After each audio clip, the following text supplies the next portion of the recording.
Welcome back to Patch, the final part in this month's entry. I'm Paul James. I'm joined by Jay Parnas. Good to see you again.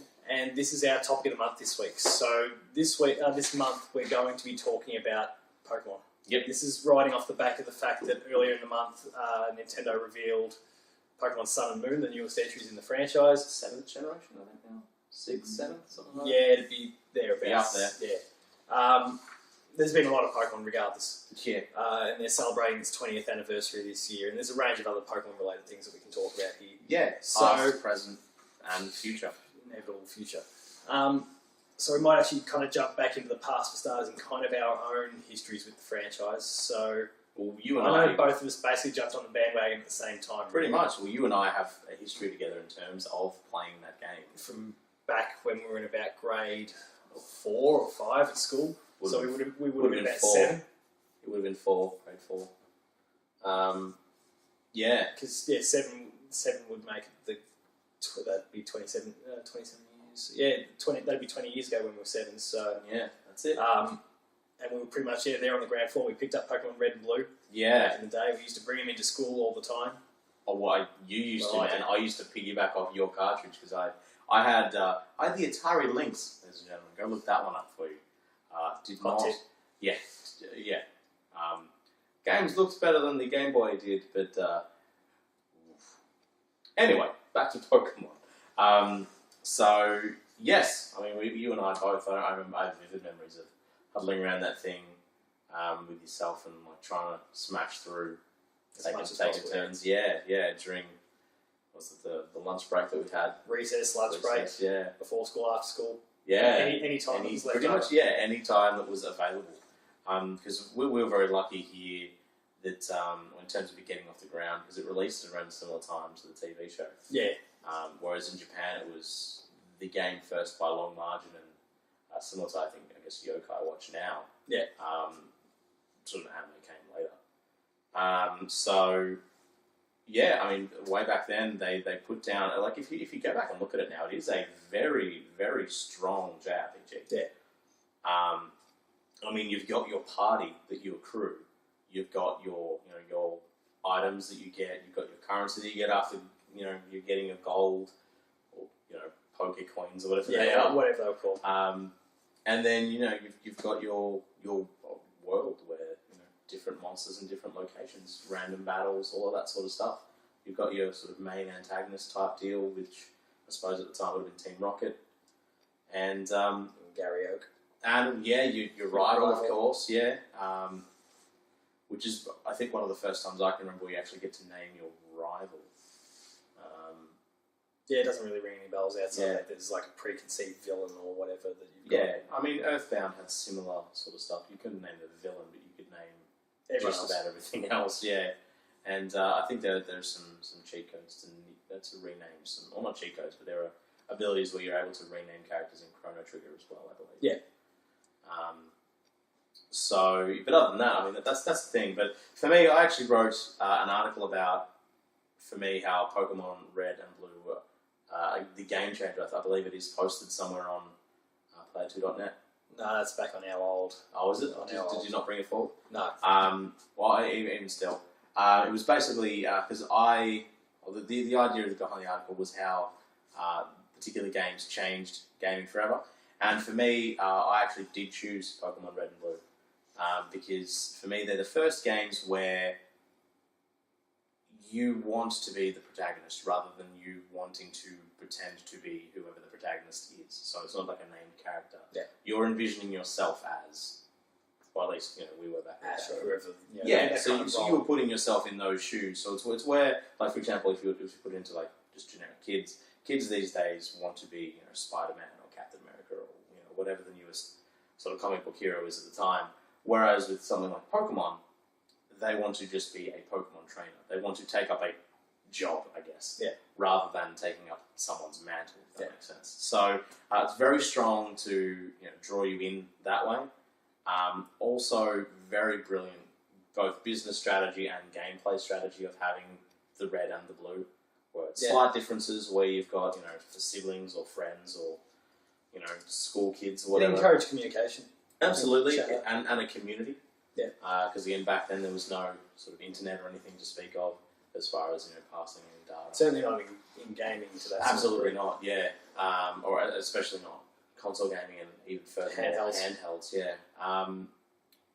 But also just providing that. I suppose even rivalry to a degree. It's like I like the ones from Red, or I like the ones from Blue. Or the special Pokemon that you can get in that one. And it also, what was your stance back in the day, by the way? Were you a Red person? Or I was Blue. I was Red. Yeah. I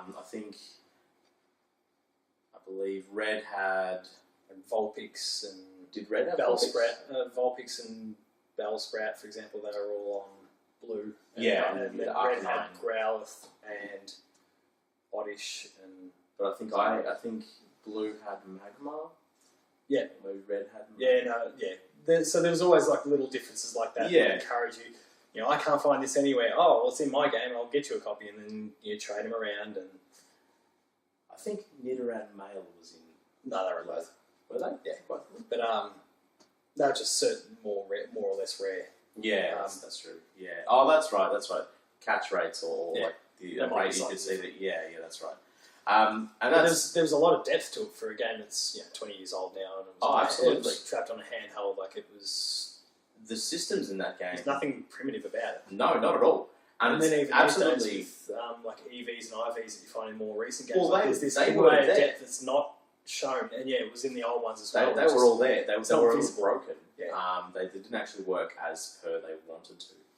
But they basically had the groundwork for sort of Pokemon genetics almost. Obviously, they've built on that now, where you're able to breed and so on and so forth. But back then, they had numbers in your game for how you were actually progressing. So the way that you were raising your Pokemon would actually affect how good they were. And so, you're right, we've come a long way, but even back then, the battle system was still very deep. Yeah. Gold and Silver, the next one out. Well, they're huge changes there. They're my favourite Pokemon games. Also, for me, mine was the generation after that, the third one, which we'll talk about in a few moments. But in Gold and Silver, they actually brought through some. There was things like day and night, those sorts of things. Yeah. Different Pokemon would appear at different times of the day. Even the rare dogs in those that would kind of the roaming ones. Yeah, they'd roam around the map, and tracking them down was almost tedious as far as I was concerned. But almost. Yeah. But they were exercising themselves. As well, I believe, was in that one too. Breeding, those sorts of things. That was the first time you could breed Pokemon. Yeah, and they also brought obviously it was the next game in the series, but it was the first time where they added evolutions to existing Pokemon that previously did not have any. So you got your Scythers and your Pichus and so on and so forth. Yeah, so why is it that you personally were, because we're going to start off by kind of diving into our personal histories, so why is it that you gravitate more towards Ruby and Sapphire as your, or Emerald as your personal? So for me, I liked the art style a little better. I felt that it was, because it was, the colour was a lot sharper on the Game Boy Advance than on the Game Boy Color. Yeah. Well, I mean, that's a technical thing. Sure, but I mean, the way that they did in that game was everything was like had bold lines and vivid colour. I liked a lot of the Pokemon in that one. I thought they were really cool looking, which for back when I played it was what was important. Yeah. I kind of missed the Gold and Silver because again, I actually didn't have a console, and since I'd actually moved away from yourself, there was a few years where we were kind of so I actually didn't have an outlet to actually have it. I'm glad that's what I was too. Well, I mean, I didn't have access. Yeah, I find you. Yeah, so I sort of missed the boat on that one. I didn't really like the cartoon at that point. I'd sort of maybe grown away from it, grown up from it. I've moved on to things like Dragon Ball Z and so on and so forth, where it was more punching and kicking rather than violence. Yeah, basically, yeah. Once you get a bit older, it's all about the violence, and it's less about the having fun and the cute aspect. Yeah, that's right. So, but for me, I actually liked a lot more of the mechanics. It was the last time that they actually had, and this is sort of to dive a little bit technical. after in fourth generation, the generation that came after Ruby and Sapphire, they greatly changed. They overhauled a lot of the moves in Pokemon, which for someone who I don't know how much you've delved into the sort of real technical side of how you can deal the most damage possible. But at that point, in Ruby and Sapphire and Emerald, as you said, it was still that particular types of Pokemon, so grass or electric or fighting or ground or whatever, they innately had a physical or special status. So grass, for example, would be special and it would use your special stat. Fighting, on the other hand, which is pretty obvious, that would use your physical attack stat. Yeah. In the fourth generation, they actually attributed specific types, so special or physical or status, which is, like your thunder shock, not thunder shock, thunder wave, where you paralyze them, or, hypnosis, where you put them to sleep, so on and so forth. You had your three types. So, for example, in Ruby and Sapphire, you had things like Thunder Punch, which was a special attack because it was an electric type attack. Whereas in fourth generation, because you're punching person, it's a physical attack rather than a special. So they did that for all the individual attacks. So it was right before that huge big wave of change that they brought in. It was also the first time that they gave, I believe, natures to Pokemon. That sounds about right. And it was also the first time they gave, I think, maybe special abilities. Though that may have been fourth. Yeah, I'm not sure. I'm not too sure, but basically there was a lot more emphasis on being able to breed and actually having differences about it. Yeah, because in Gold and Silver, it was there. It was still very base. But absolutely, and it didn't really catch with me. So I don't know. Just a lot of the mechanics. Also the bike. The bike was great in Ruby and Sapphire because you had the choice of having the Mark bike and the Acro bike. So depending on which one you chose, depended on your route through the game in certain areas. The Safari Zone was a big one. The fast riding Mark bike, you could only get up little hills. Yeah. Whereas the Acro bike, you could sort of do little wheelies on a little track. Yeah, and you could sort of jump from one to the other, and it actually determined different things you had access to. So it was the first time that they'd really done a lot of that, where there were a lot of choices that you could make. I'd agree with that. And So for me, the thing that really appealed to me most about Gold and Silver was, one, it was an exceptional game for all the kind of things I mentioned before, and all the things that they'd added, and all the things all that sort of stuff. And it was just for me when I finished the Elite Four for that first time, and then this moment of discovery was like, okay, and they just opened up the original game to you again, the original the Johto region. Johto region for you. No, the Kanto region. Kanto. So you come from, you finished Johto, and then you went through. And you can actually go back and go through the original 8 gyms and the exact same sort of situation again. And the moment of realisation where there was double the game there for me was just... Which they've not done since. Yeah. And admittedly, it's getting harder and harder as they add more and more worlds to it. I mean, that's arguable. I mean, they use the exact same tech. Yeah. Or they use the Game Boy Color. How much more powerful was the Game Boy Color than the original Game Boy? Oh, yeah. Would not have been significant. No, it wasn't double the game's worth of power that they had inside that thing. So, I don't know. I would arguably say that these days it's very very at least add one or two. And I think that's something obviously we can talk about in a little while. But that for me was a huge deal. In fact, that was probably one of the few redeeming features that I would put Gold and Silver above the rest for. Looking at endgame. Pound to pound, yeah. Yeah, and endgame, the endgame in that is far and away stronger than any other Pokemon game. For me, sometimes getting to that endgame is actually pretty tough these days.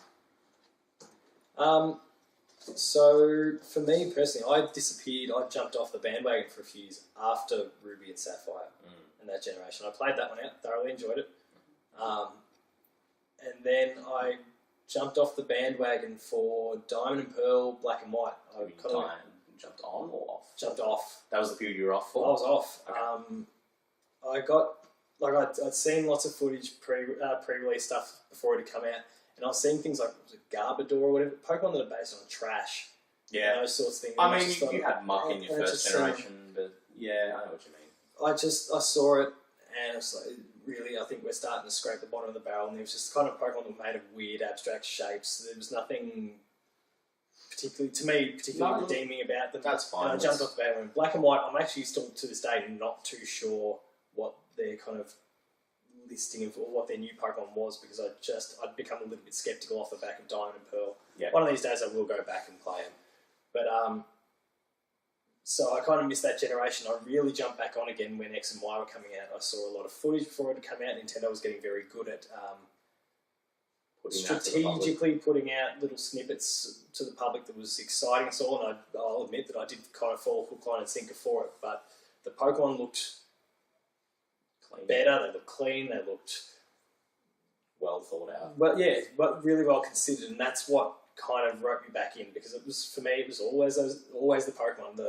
I'm not a super competitive battler, like I don't get into the multiplayer scene. Are you kidding? I don't mess with EVs and IVs. And I know all that there is a there. Hawk Luchador in that game. Like, point made. Yeah. There is a Luchador Hawk. They got their act together, and the Pokemon they bring out were exceptional again. Because I never cared about that other stuff. I've delved into that stuff in the past. I just want to catch them all. That's it. I've never EV trained any Pokemon. I've delved a little bit recently because they actually brought through systems that allowed you to do that without having to. So in the past, let's just give you a quick rundown. It was actually based on the Pokemon that you fought. Different Pokemon would give you different EVs when you beat them or leveled up against them, or whatever the case may be. And again, I didn't even really understand it fully. So you said it base knowledge. No angry posts about that. But yeah, I had the base knowledge of like different Pokemon raise different EVs, so you want to grind against particular Pokemon if you wanted to up a particular stat. So for example, if you wanted something with additionally strong attack, you would fight against something that gives you a lot of attack EVs, and that way you can like max that out or whatever. But in more recent games, I can't remember whether they brought it in. I'm pretty sure it was X and Y, where you have the super training, which is a little soccer game. Yeah, that is actually increasing your Pokemon's EVs. Well, so IV is set. So your Pokemon's IVs are set when you have it. Whenever it's born, that is its locked-in characteristics. So you can hunt around for better ones, but its IVs are locked. Its EVs, which stands for effort values, those are the ones that you can crank up. Okay. And so don't even worry about it. But like you can pass on good IVs through breeding as time has gone on. So you can eventually like good genes. Yeah, absolutely. That's what I'm saying. They built the fundamentals for that, and then since then they've actually capitalized on that, so that you can actually breed into the perfect Pokemon basically for you, which you can then take to tournaments and that sort of stuff. Touching back on Gold and Silver, they did actually. That was the first time that they entered in some field hazard attacks. So one of them, you probably would never use it if you're just playing through the game.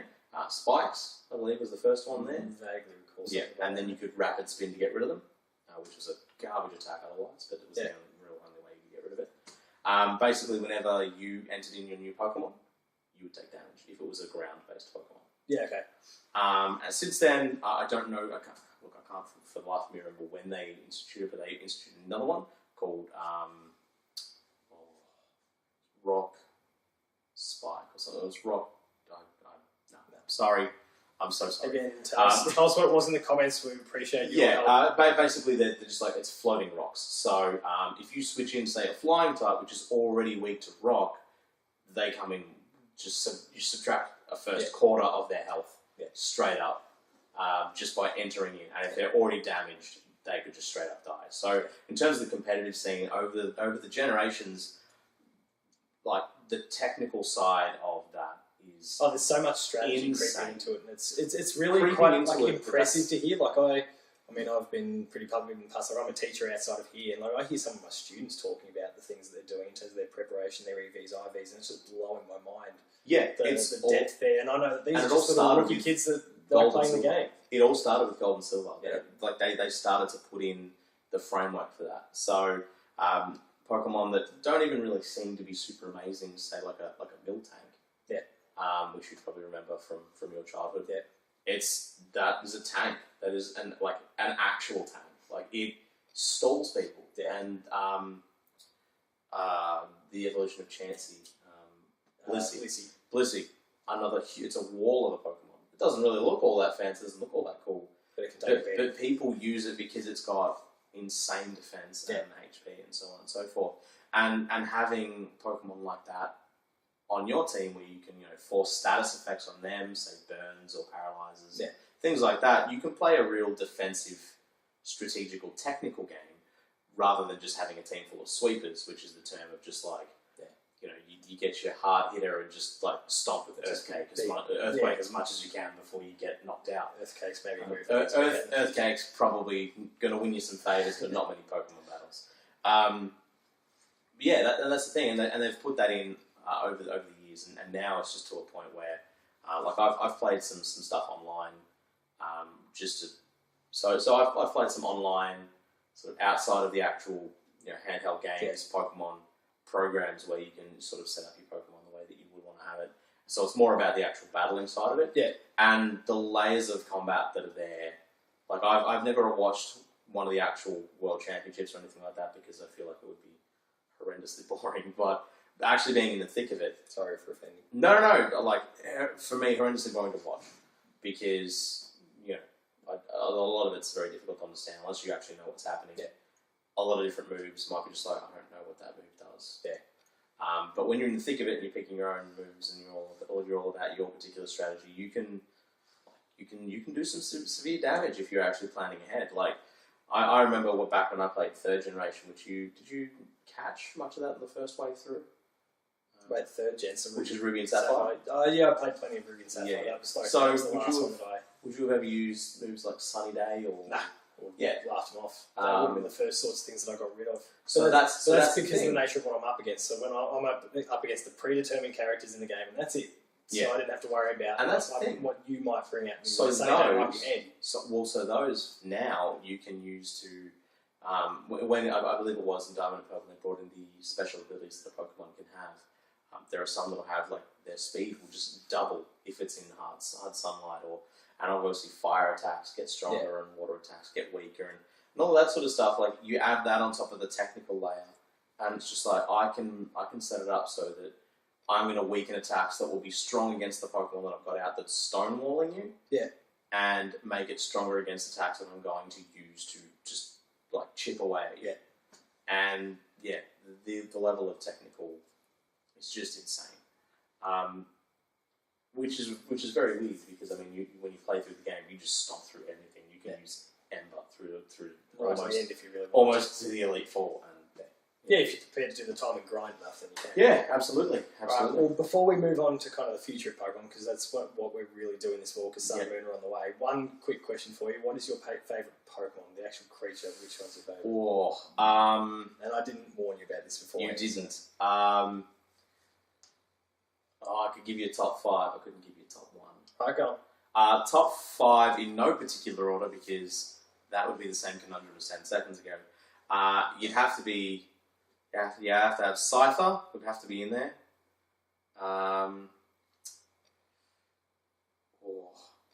Galad would have to be in there.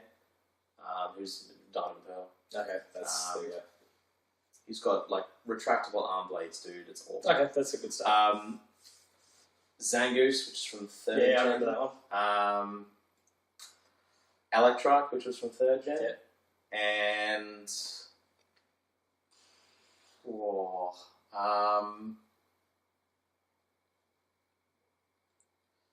don't know. While you're working at that last one, for me, I was always a 1st gen boy. So when it came to my favourite Pokemon, for me, it was Charizard and actually that little boy's older brother, so Raichu.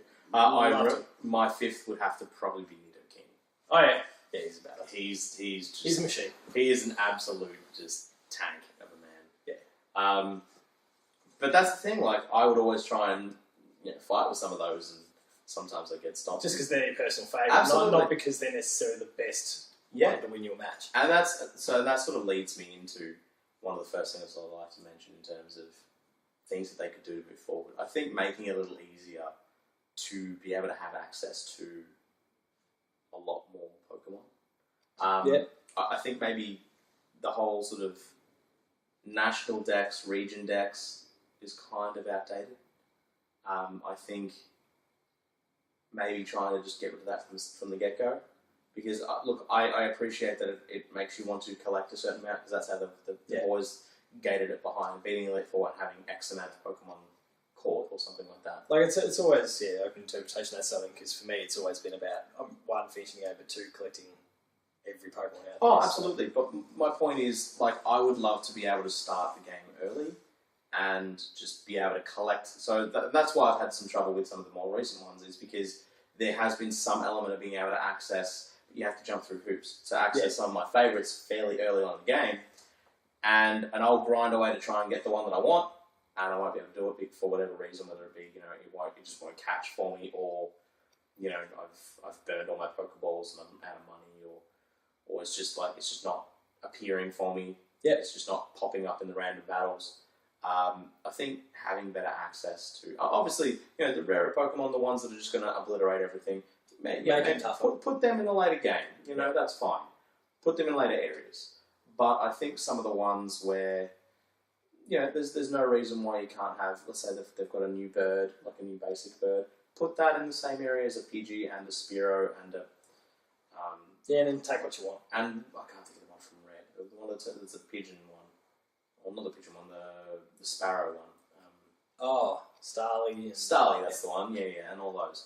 And that might have been actually fourth gen now I think about it. But anyway, those, just put them all there. Like, I don't see why not. Like, for the most part, they're all... Just give us an aviary and we'll just walk into it and just catch all the birds. Well, I mean... Like, I know what you mean. it's open grass. Like, but I don't understand why they have to gate it like that, because for me it's like, well, they were all designed to be that early game Pokemon. Yeah. Right? It doesn't matter what generation, they were always there. Right? So there's no reason why you can't have all of them. I mean, you've got a lot of processing power now, and they're all built into the game these days. So there's no reason why you can't just have that open from the get-go. You're not going to stumble across like a random level 5 Mewtwo and be like, well, cool, I guess I just won the game, Like, that's obviously silly, but there are cheat codes out there to do that. Yeah. But I think having that, because when there's just one or two, that's when the random battles do start to tend to grind. Yeah. When you're just seeing the same thing, and it's just like, cool, I've now killed my 1000th Rattata, and it is now officially Rattata genocide. Yeah. And I've got to the 3rd town. You know what I mean? Like I do follow what you mean. I think for me, the first thing that's got to go, actually, is the very primitive that's been there since the very first game, going to the PC, withdrawing, depositing Pokemon. X and Y, they're carrying around these really powerful watches and whatnot. They're connected to everything. Why can't we just... So you think you take the Yokai Watch approach and just be able to swap in and swap out? Swap out from... Like, you can still have that box and stuff, but it can be kind of almost like a big cloud sort of concept, rather than Pokemon just, Cloud. Yeah. Have they made a Pokemon based on the cloud yet? No. No, I'm not even going to commit to that. They probably have. And if they haven't, given the next one's Sun and Moon, they're probably about to. There you go, Nintendo. That one's free. You can take that one home with you. That's all right. They're going to hit us up for copyright with the videos in the corner of the screen anyway. Yeah, well. So, that's all right. We just can't monetize. Yeah. So, yeah, look, I think there's room for them to give us easier access to the Pokemon. It gets a bit tedious having to, I need to go grind this one or train this one up. So I'm going to go to my PC and I'm going to go grab this. So I caught this Pokemon. I've got to go, before I can use it, I've got to go all the way over to my Pokemon box, go collect it, grab it, change out. Like they cleaned up that process a little bit with the switching. They've done that with the items. There is no longer an item portion to your PC. You now have bottomless pockets. Yeah, within your bag, there's heaps of No, like your bag has bottomless pockets. And whereas previously it did not. It had an amount of slots, which again was probably due to a memory issue. That was the game, not being able to process that much. That's right. But I think there's room for that. Let me ask you this then: cleaned up. Would you include in that also the daycare center? As in just being able to send them straight over the daycare center. Or even being like... I guess certainly you couldn't do that until at least you'd found the daycare center. Well, sure. I mean... But then beyond that... Just do that as an app that you download when you meet the person or what have you. Because by that point, I mean, then you should be able to be in the wild, catch a Pokemon, it's now in your box, take 2 Pokemon from your box and teleport them to the daycare center. If you're really trying to cut down on just that the monotonous traversal. Yeah. I guess I don't see why not, because it is the same either way. I just feel like it's a simple thing that probably should have been done a little while ago. I don't know. I'll agree with that one. Do you think the same about how battling works over online? Do you think you should be able to have perhaps a Dark Souls approach of being able to invade someone's game? Oh no, You don't think that would work in a Pokemon setting, being able to have, or even maybe like a hub, like a World of Warcraft type town where you've got a PvP town where people can just roam around town? That wouldn't be the worst thing in the world. Like I'd be okay with that. I think Nintendo's still a little bit, and they've improved a lot over recent years, as evidenced by a lot of the stuff they've done on the Wii U. But I think they're still a little bit wary, especially with Pokemon, which is clearly geared towards kids.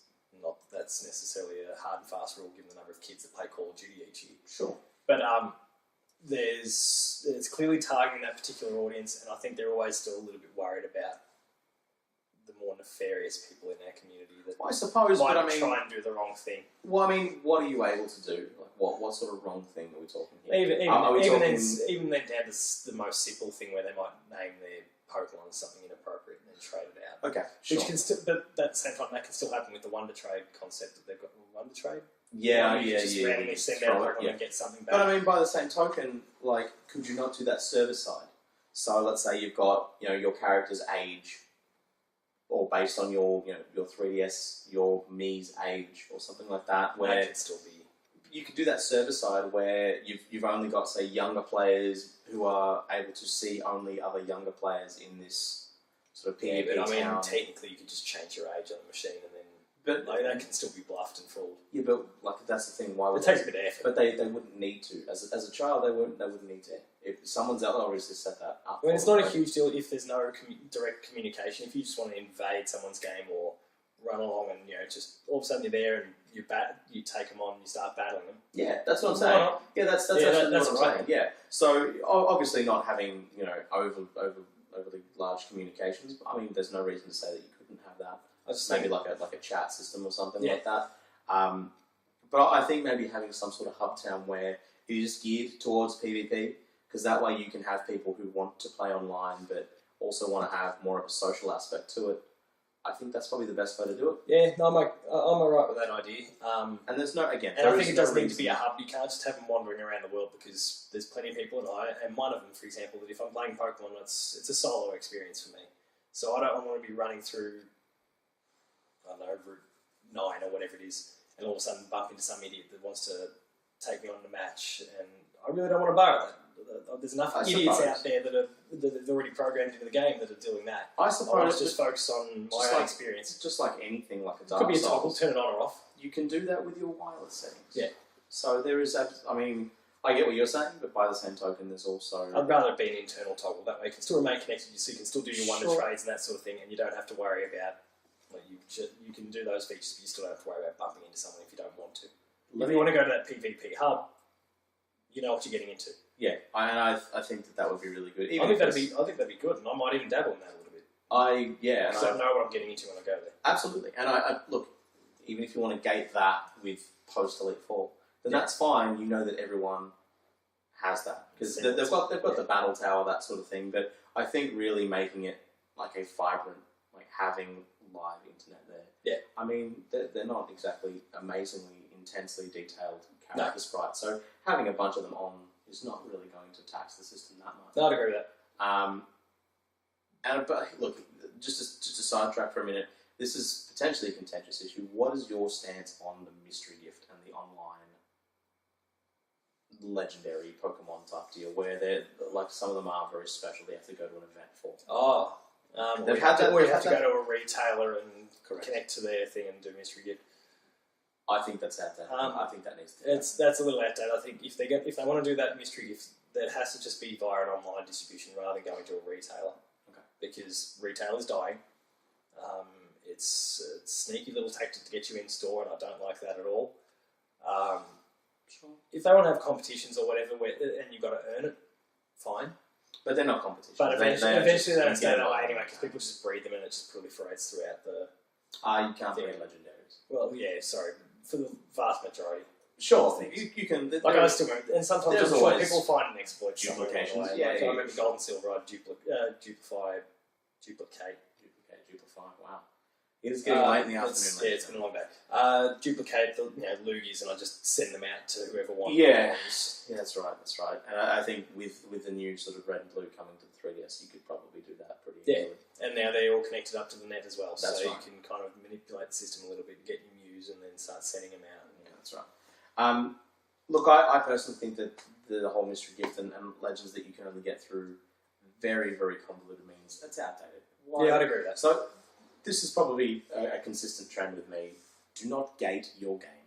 Don't put stupid hoops for me to jump through, or any other game player. Just give me all of your game. Don't hold any of it back. This is probably a stance that I have with most games these days. It's the same with day one DLC. Hopefully it's DLC, done. It It should be done by now. That's not a thing that should be happening anymore. I would not mind if they did Pokemon DLC. I wouldn't mind if there was balance changes. That's totally fine.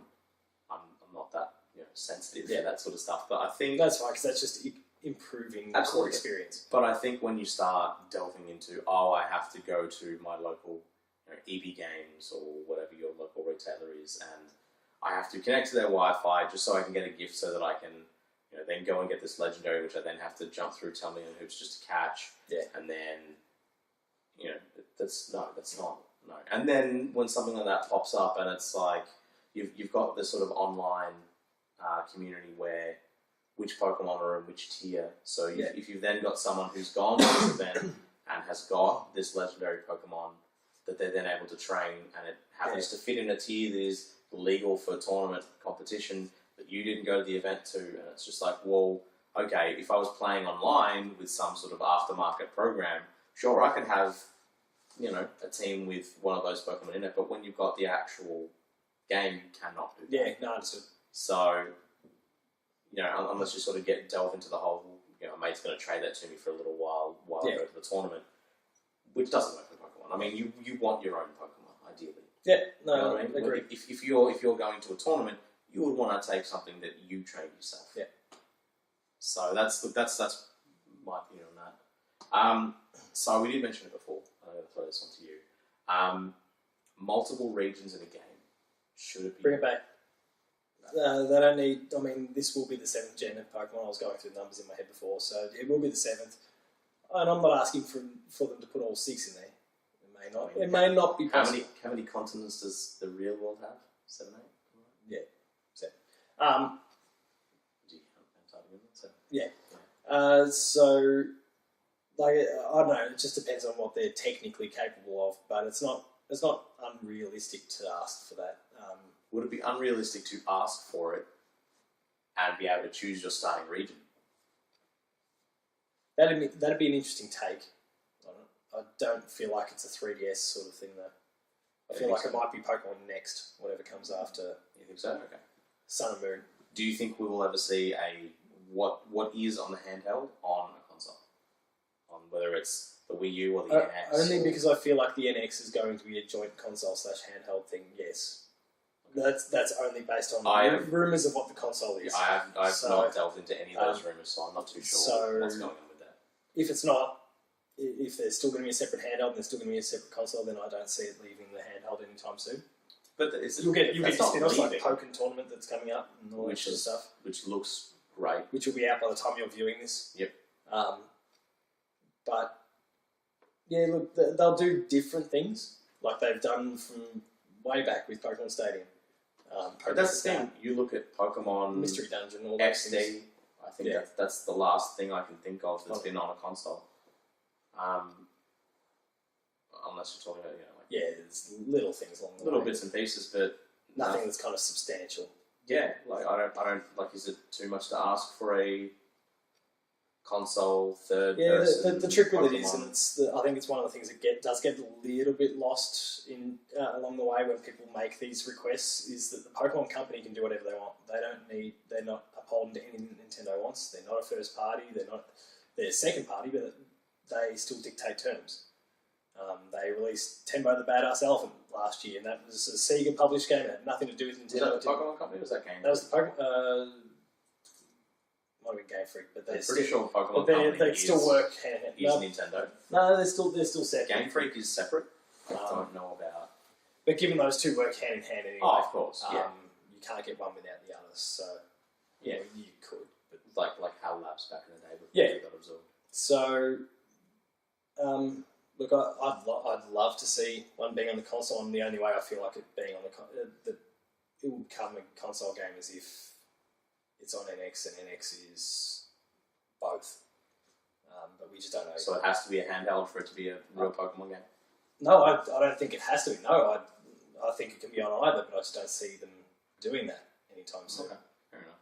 That's my concern. I think not everyone, a lot of people believe that the game could be even better if it were on a console. And I mean, you think of the processing power that you've got. If you can't do the multiple regions on a handheld, you absolutely could on. Yeah, you could definitely do it on the console. And you again, very few excuses then. And your online, Yeah, would be tremendous. Yeah, the only argument the other way is that they like that portability and all that sort of stuff. But I suppose, but I mean, nobody hated Pokemon Stadium. No. All right, let me throw something else at you. And I'm just totally spitballing at this. I'm just picking them up out of thin air and throwing them at you. What about different modes in Pokemon? Maybe say where you're a breeder or something like that. So that'd be interesting to look at, but I think they'd be standalone, separate games. I mean, so I've considered that option before, but I mean, you have a think about it, and they've got the contests in there at the moment, so you can go through the game being a Pokemon contest person more than a Pokemon trainer, if you are so inclined. So I think there's a place for it, because at the end of the day, you are still, having a team of Pokemon, you're still doing things. Yeah. Obviously not the whole mystery dungeon type thing, but there's no reason you couldn't have something to do with like Pokemon ranging or something like that. I think they've already delved. There was into a Pokemon Ranger game. I believe they've delved into that, in the past. Things like that. Or maybe you take the role of like an Officer Channing type, Pokemon police type business, or whatever you feel like. I think there's a lot of scope. There's a lot of worlds there that's really like untapped. Yeah, absolutely, and it's like it's got nostalgia for people older than us, even probably pushing 30 now.